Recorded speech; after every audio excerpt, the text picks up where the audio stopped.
Alléluia. Nous bénissons le nom de notre Seigneur Jésus-Christ. C'est encore moi, votre humble servante de l'Éternel, évangéliste Nela Mpenge. Si c'est la première fois que vous me suivez, merci de vous abonner sur notre chaîne Nela Mpenge TV. Merci de liker et de partager. Ça sera bien pour la gloire de Dieu. Amen. Ça fait un moment, oui. Ça fait un moment, je n'ai pas été en ligne, je n'ai pas eu le temps de partager avec vous la parole de Dieu. J'ai fait un petit voyage un peu, et puis voilà quoi, l'Éternel m'a gardé, aller comme retour, et aujourd'hui je vais partager avec vous quelque chose que Dieu m'a mis à cœur. Qu'est-ce que nous allons partager aujourd'hui? Avant tout, nous allons prier. Seigneur notre Dieu, je te bénis parce que tu es bon. Je te bénis parce que tu as gardé mon frère, ma soeur. Je te bénis parce que tu nous as donné encore le temps, la santé d'être là et d'écouter ta parole. Bénis ta parole. Saint-Esprit, guide-nous du début à la fin au nom de Jésus. Amen. Amen. Nous allons partager la parole de Dieu. Qu'est-ce que nous allons partager? Nous allons partager aujourd'hui les bénéfices du doute. Oui, j'aimerais un peu qu'on parle de ça, hein, les bénéfices du doute. C'est quoi les bénéfices du doute? Les bénéfices du doute, ici, il y a plusieurs traductions là-dessus. Ici, il nous dit, dans les droits, c'est l'acquittement dû au manque de preuves décisives. Donc, la personne a été condamnée, la personne a fait un acte qu'on pouvait lui condamner, mais là, il est libéré parce qu'il manque de preuves décisives qui peuvent montrer réellement qu'il faut qu'il soit condamné. Oui, je vais parler de ça. Pourquoi je parle de ça? Parce que notre Seigneur Jésus-Christ nous a aussi accordé cet bénéfice du doute. Jésus nous a accordé ça, mais lui, il avait des preuves, il y avait des preuves.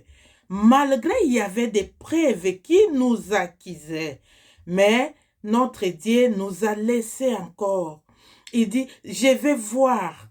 Hein, je laisse encore l'État voir s'il va changer, voir qu'est-ce qu'il va devenir, voir qu'est-ce qu'il va faire. Mon frère, ma soeur, je sais que tu marches toujours selon toi, tu marches selon tes désirs, tu marches selon ce que ton cœur veut et ce que ton corps aime.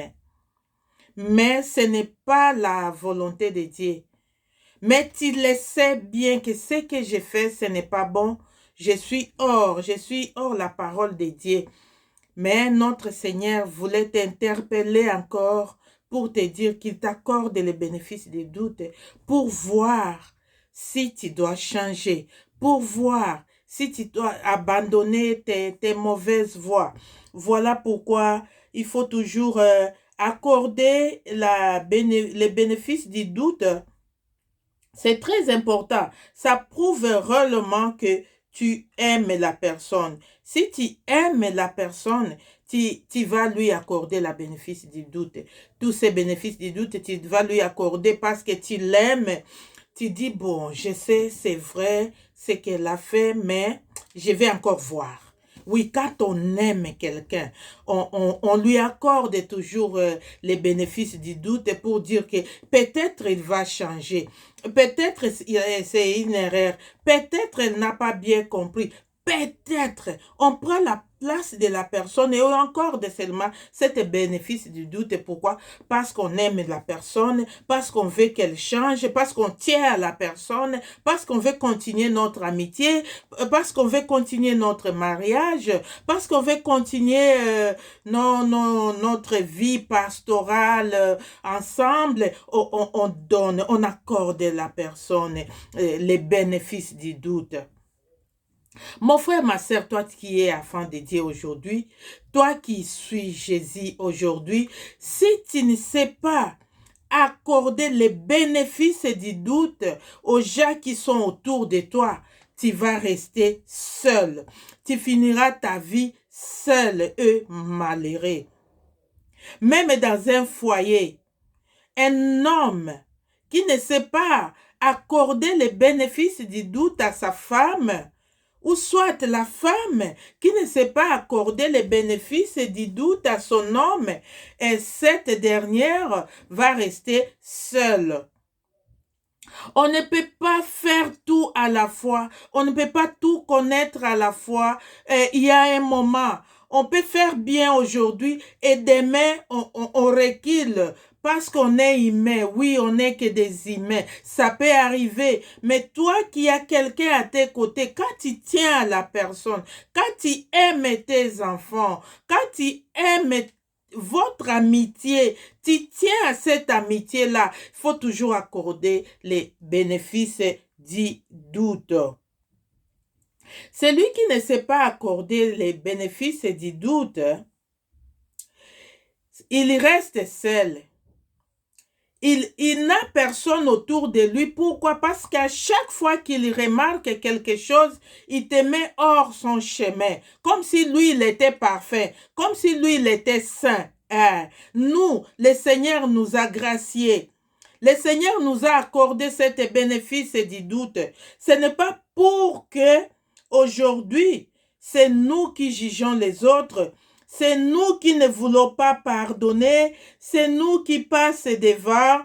Ce n'est pas bien, enfant de Dieu. On peut toujours accorder les bénéfices du doute à nos proches, à quelqu'un. Amen. Comme ça, nous allons lire la parole de Dieu.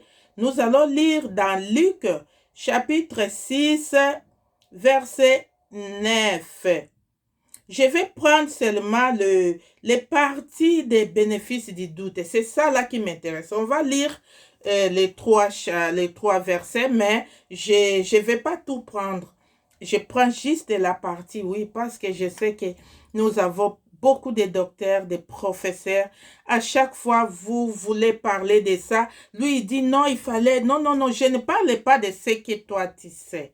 Oui, mon frère et maman, il faut écouter l'autre. Parce que la Bible me dit, Jésus-Christ était assis dans le temple en train d'écouter les docteurs, des sacrificateurs, pendant que c'est lui-même la parole. Mais il était assis en train d'écouter les autres, oui. S'il y a un serviteur de Dieu qui ne veut pas écouter les petits serviteurs qui sortent derrière, il n'est pas serviteur de Dieu. Oui, parce que le Seigneur parle tantôt d'une manière, tantôt d'une autre. Il peut te parler à travers même un fou, à travers quelqu'un qui ne connaît rien. L'Éternel peut te parler, peut passer par la personne. Du coup, chers frères et sœurs, serviteurs de Dieu, je sais que tu as trop de connaissances, tu as trop d'avance à la parole de Dieu, mais prends le temps d'écouter les autres. C'est très bien. Amen. Alors, nous allons prendre Luc au chapitre 6. Nous allons lire. Là, c'est Jésus-Christ qui a donné ces paraboles et nous allons les lire. Il dit aussi cette parabole, c'est Jésus. Un homme avait un figuier planté dans sa vigne. Il vint pour y chercher du fruit et il n'en trouve point. Alors il dit au vigneron, voilà 3 ans que je viens chercher des fruits et ces figuiers et je n'en trouve point. Coupe-les, pourquoi occupe-t-il la terre inutilement? Alléluia. Faut pas occuper la terre inutilement. Si tu occupes la terre inutilement, on va te couper. Alors, ici, c'est Jésus qui donne ces paraboles. Alors, le vigneron lui répondit. Le vigneron répondit au propriétaire des champs. Il répondit, Seigneur, laissez-les encore cette année. Je creuserai autour et j'y mettrai du fumier. Peut-être à l'avenir donnera-t-il du fruit. Sinon, tu les couperas. Amen. Voilà ce qu'on va partager aujourd'hui. Un homme qui avait son champ de vignes et à l'intérieur, il y avait un figuier.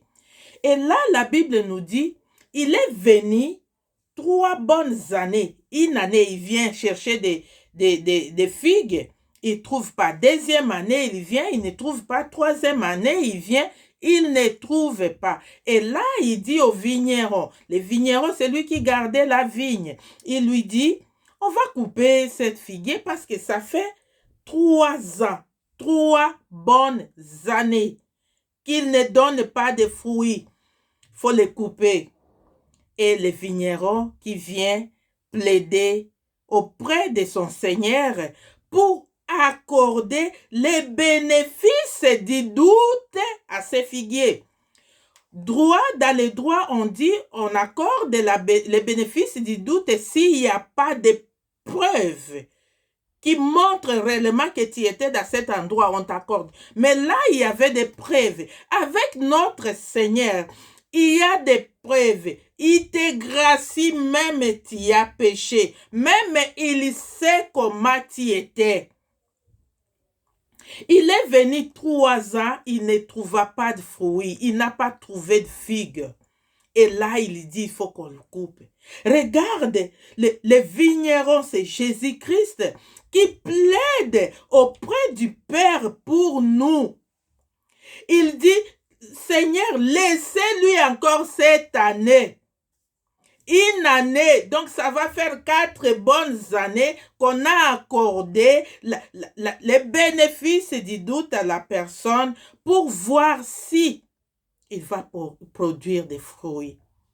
Et les bénéfices du doute que Jésus t'accorde aujourd'hui, il te laisse en vie malgré ce que tu as fait, malgré ce que tu sais, malgré ta façon de marcher qui ne correspond pas à la parole de Dieu. Mais Jésus t'accorde les bénéfices du doute et il te laisse pas sans rien. Il donne encore ce qu'il faut. Il met des engrais. Il te fortifie. Il dit quoi? Le vigneron lui répondit, Seigneur, laissez-les encore cette année. Je creuserai tout autour. Oh, mon frère, ma sœur, si tu vis encore, malgré tes péchés, si tu vis encore, malgré la désobéissance de la parole de Dieu, si tu vis encore, parce que Jésus a plaidé pour toi, parce que Jésus a creusé tout autour, il a mis quoi? A creusé tout autour. J'y mettrai des fumiers.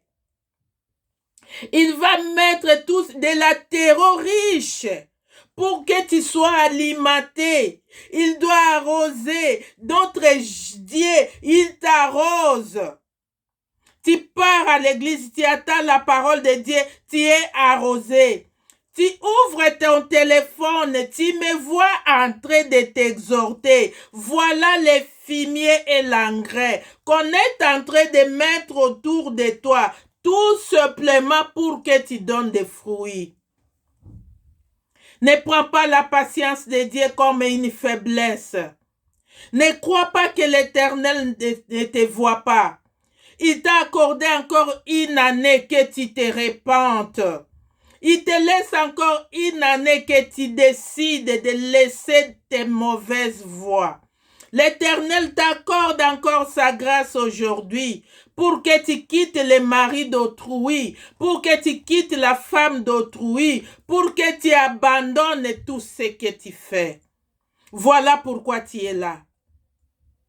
Mais tu te crois fort. Tu dis, moi je ne prie pas, mais pourquoi j'ai mon travail toujours et pourquoi je gagne l'argent plus que les gens qui prient? Fais attention, parce qu'il y a quelqu'un qui plaide. Il plaide pour toi. Il dit qu'on te laisse encore une année. On va t'arroser. Quand on va t'arroser cette vie magnifique que tu as réussi, oui, cet argent que tu as réussi là, bout d'emblée comme ça, c'était le fumier que Jésus a mis pour que tu te répandes. N'en dire, c'est pas ton cœur, parce qu'à chaque fois, vous les pécheurs, plus tu pêches, plus tes activités avancent, plus tu te crois fort. Non, tu n'es pas fort. Il y a quelqu'un qui plaide auprès de Dieu à cause de toi. Il t'a creusé tout autour, il a mis des fumiers, il t'arrose, c'est Jésus. La vie que tu reçois, la santé que tu as aujourd'hui, c'est juste, il y a quelqu'un qui est en train de t'arroser. Encore une année pour que tu donnes les fruits. Car le maître du champ va revenir chercher de la figue, il faut qu'il trouve quelque chose. Ça fait combien d'années tu n'as pas porté de fruits, mon frère, ma soeur? Ça fait combien d'années tu n'as pas porté de fruits dignes de la parole de Dieu? Qu'est-ce que tu attends? L'Éternel en a besoin. L'Éternel veut avoir quelque chose venant de ta part. Voilà pourquoi tu es là. Tu n'es pas là parce que tu es fort. Ceux qui sont décédés, ce n'est pas eux qui sont faibles. Non, non, non, non, non. Ils nous ont quittés parce que le Seigneur en a décidé. Et si toi tu es là, c'est parce que l'Éternel en a décidé. Ce n'est pas parce que tu es fort. Ce n'est pas parce que tu sais faire les calculs. Ce n'est pas parce que tu sais gérer. Ce n'est pas parce que tu sais bien jouer ton jeu. Non, non, non, non. C'est parce que le Seigneur a besoin de toi. Il veut que tu te répandes. Et je suis venu te dire aujourd'hui, mon frère, ma sœur, que l'Éternel t'accorde les bénéfices du doute. À la justice, on accorde les bénéfices du doute quand il n'y a pas de preuves. Il y a d'autres qui dissimulent, qui cachent des preuves pour qu'ils ne soient pas condamnés. Tu caches des preuves. Mais ici, avec Jésus, tu n'as pas besoin de cacher des preuves parce que lui-même, il a toutes les preuves de tout ce que tu fais. Dieu a les preuves de tes péchés. Dieu a les preuves de ta méchanceté. Même si tu caches ça devant les hommes, mais tu ne cacheras pas ça devant Dieu. Dieu le sait. Mais s'il te laisse en vie, mon frère, si tu es encore là aujourd'hui, parce qu'il t'a accordé les bénéfices du doute, pour dire seulement qu'il t'accorde encore, répands-toi, mon frère. Quand tu vas attendre ma voix, répands-toi. Abandonne tes mauvaises voies. Abandonne tout ce que tu fais dans le noir. Tu dois abandonner. Le Seigneur te voit. Le Seigneur sait ce que tu fais. Mais il a besoin de toi. Il veut seulement que tu abandonnes et tu viens à lui. Il t'accueillera sans problème. Il est là, notre Dieu. Voilà pourquoi tu vis. Et si tu vis aujourd'hui, mon frère, c'est seulement parce qu'il veut que tu te répandes. Si tu es à bonne santé aujourd'hui, c'est parce que le Seigneur veut que tu te répandes. Ne crois pas si tu te trouves là, c'est parce que tu étais très fort que les autres. Non, non, non, non, non. C'est parce que le Seigneur a besoin de toi. Le Seigneur veut que tu donnes des fruits. Voilà pourquoi les vignerons a plaidé pour toi. Et le verset 8 nous dit, les vignerons lui répondit, Seigneur, laissez-lui encore cette année. Voilà pourquoi tu es là. Je creuserai tout autour de lui. Si tu es à bonne santé, c'est parce que Jésus a creusé tout autour de toi. Il t'arrose tous les jours pour que tu donnes des fruits. Mais malheur à toi quand Dieu t'arrose pour donner les fruits dignes de la parole de Dieu. Toi, tu donnes des fruits de la méchanceté. Abandonne ça. Rien ne restera impuni, mon frère, ma sœur. Tu ne te cacheras pas toujours longtemps. Tu joues bien ton jeu dans le noir. Mais la Bible me dit quelque chose, que rien ne restera caché. Tout sera publié sur les toits. Alors répands-toi. Répands-toi aujourd'hui. Si tu as quelque chose que tu vas faire en cachette, c'est des bonnes œuvres. Quand tu fais de bonnes œuvres en cachette, les jours où ça va sortir, le monde entier verra. Amen. Reviens à Jésus, mon frère. Regarde d'où tu es tombé, ma sœur. Regarde pourquoi tu ne donnes pas de fruits. Ça fait 3 ans. Tu n'as pas donné de fruits. Et là, l'Éternel t'accorde encore une année. Et tu es arrosé, tu es nourri, il y a des fumiers, l'engrais, tout autour de toi. Ils ont mis ça pour que tu pousses à bonne santé et que tu donnes des fruits dignes pour la parole de Dieu. Mais fais attention de ne pas donner les contraires fruits parce que tu seras coupé. Qu'est-ce que les vignerons a dit? Au verset 29, il dit, peut-être à l'avenir donnera-t-il du fruit. Seigneur, si tu es là, mon frère, peut-être à l'avenir, le Seigneur attend des fruits. Sinon, tu les couperas. Ça sera triste si l'Éternel te coupe, mon frère. Ça sera triste si tu es coupé. Ça sera très triste parce que tu vas tout manquer. Tu manques la vie sur terre et tu manques la vie éternelle. Répands-toi aujourd'hui quand tu vas attendre ma voix. Que l'Éternel vous bénisse.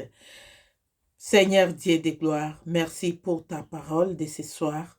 Bénis mon frère, ma sœur qui va m'écouter. Au nom de Jésus. Amen. Amen. Que l'Éternel vous bénisse.